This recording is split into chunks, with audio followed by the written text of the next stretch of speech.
بسم اللہ الرحمن الرحیم۔ السلام علیکم۔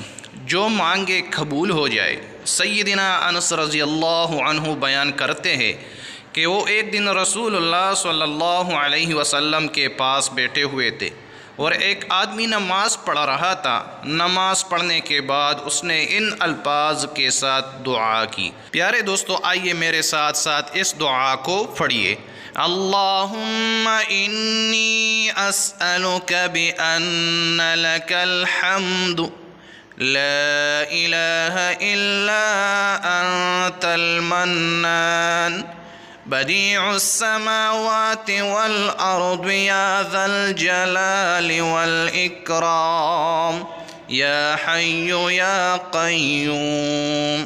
جب نبی کریم صلی اللہ علیہ وسلم نے یہ دعا سنی تو فرمایا، اس بندے نے اللہ تعالیٰ سے اس کے ایسے عظیم نام کے ساتھ دعا کی ہے کہ جب یہ کلمات پڑھ کر دعا کی جائے تو وہ قبول فرماتا ہے، اور جو کچھ بھی مانگا جائے وہ عطا فرما دیتا ہے۔ اللہ تعالی ہمیں بھی پڑھنے کی توفیق عطا فرمائے، آمین ثم آمین۔ پیارے دوستو، مزید اچھی ویڈیوز دیکھنے کے لیے ہمارے اس چینل کو سبسکرائب کیجیے۔ شکریہ۔